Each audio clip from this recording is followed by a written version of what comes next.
Sometimes we need to do some scanning, whether our body, whether our mind, and sometimes also we need to, the body scanning is very helpful. It's a very good exercise to scan from the head to the feet. And then when you go through the whole things, you can really experience all various kind of feeling in your body. Some part is very intense, some part is like you don't even feel it, and some part you can feel it very clearly, and some part you can feel, but it is all different kind of feeling. So this is a very good exercise to scan our body. But also we need to learn how to scan our mind so that we know where is the tension and take care of it.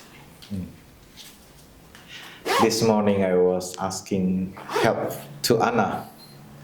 I said, Anna, I think my back is dying. And then Anna started to perform her magical, I don't know how you call it? This adjustment. Yeah. Pop, pop, pop, pop, pop. And then Anna tell me, you're gonna come back tomorrow. It means that tension is not able to be released at that moment, and I have to come back again. And tomorrow I get another adjustment. Maybe Anna will tell me, maybe tomorrow you have to come back again. So it's the same with our tension in the body and in the mind. Sometimes one time is not enough. We have to do more and continue to relax that part, the tension. And especially in life, this is also my practice when I learn how to reconcile with myself. I have to scan my life from whatever furthest that I can remember. I scan it, and I have to learn how to identify which period of my life has a very strong tension that I bring it until to the present moment. The part of my life, I call it, this is for myself, I call it the journey of my life. I have several accidents. And that accident make me a little bit handicapped in the present moment. Because in the present moment I ask myself, why I don't have eyes, why I don't have legs? I kind of suffering in the present moment. And I want to know, so I go back to the past and I scan it. So I find how many spots that I have accident that related to my handicap in the present moment, my incapability in the present moment. So then if I find the tension, where is it? Then I need to practice to be happy in the present moment. I need to be able to learn how to dwell in the present moment in order to be able to be confident enough to be solid in the present moment. Because if I'm not solid in the present moment, if I go back to the past, I will be swept away directly, especially to the event that traumatized me, that made me suffer a lot in the past. I won't be able to understand anything if I come back to the past. And that is why the practice of plant village is also to cultivate happiness and joy in the present moment, to make you solid in the present moment so that you can have enough energy to go back in the past, scan, find out, and go there to understand what is happening. And the training of cultivating happiness in the past, when I start, it looks very silly because what I think and what I feel, it does not match. We have this 5 contemplation. We say this food is the gift of the whole universe, the sky, the earth, numerous living beings, and much loving work. And the second line, may we eat in gratitude so that we can receive this food. many times I don't feel the gratitude. Even consciously, intellectually, I know this is come from so many places. It is because sometimes our wholesome seed is lying so deep in the store consciousness and covered with so many layers of suffering. And our mind consciousness are not able to reach that seed, to bring it up to the mind consciousness.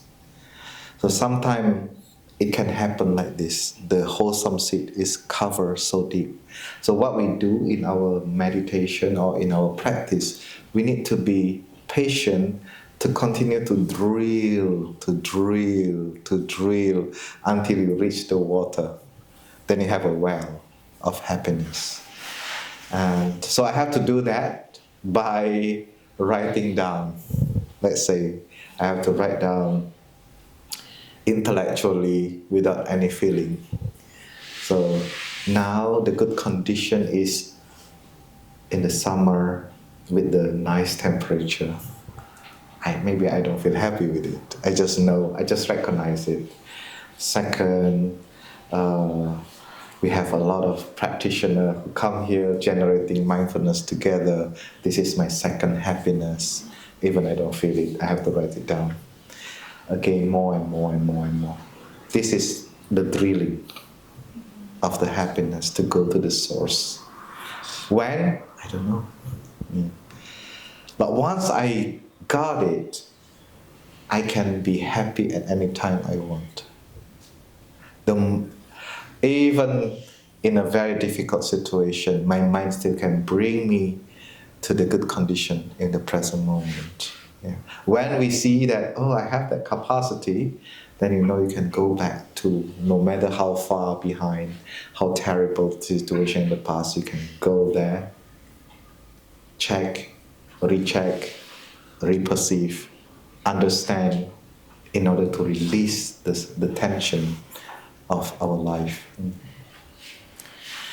And sometimes we look at the tension, we know there's some tension over there, but we don't have time to do it, to relax. This is like our teachers say, like, in the garden, we know there is a hole, and that hole there is a poisonous snake. And if we don't have enough time to slow down and taking care well, don't touch that snake. You may get bitten if you are in a rush. So you can tell the snake, please stay there, don't move. I will come back to you later. So this is how we treat our suffering too. So being kind, it does not mean that in one day we can be kind directly, but it's a process to continue to generate kindness, and it may be very intellectual, it can be very mechanical, but it is okay, it is just drilling. And when we drill even 10 meters, when you don't touch the water, even 10 meters, it does not mean anything. You cannot really touch the water, but you have to continue to drill. And based on what we have experienced, based on your experience, you know that there is some changing happen, some gentleness is also arising. And now we learn from the Buddhist psychology that in our store consciousness, we also have all kinds of seeds, especially the wholesome seed is there. You just need time to continue to touch. And like Brother Victory say, and Brother Dao Phuong also say, stick around the Sangha. Like this week we come together, we consume a different kind of consciousness, and that is very powerful. Because when we go to the train station, there is a different kind of consciousness collectively. When we go to like a touristic area, there is a different kind of consciousness going around. When we go to the party, there's a different kind of consciousness. But when it comes to the retreat like this, there's another kind of consciousness that we bring it to our consciousness. This is also a kind of food, a kind of diet that we need to rearrange. Yeah. In the past, if I don't go to retreat twice a year, I will not survive as a lay person in the past. So I have to rearrange my agenda to go to all different retreats, because every time I go to retreat, I change my consciousness. And the transformation is not through my intellectual mind, it's through the whole process that I go through. Thank you. Thank you so much. Thank you. Yeah. Let us listen to the three sound of the bell to end our session. And thank you so much for being courageous to sit with us here. Yes? Maybe someone else wanted to ask something. I think it was inside. I was going to ask, but I can ask later. Yeah, it's later, yeah. Can come to me. Yeah. Thank you.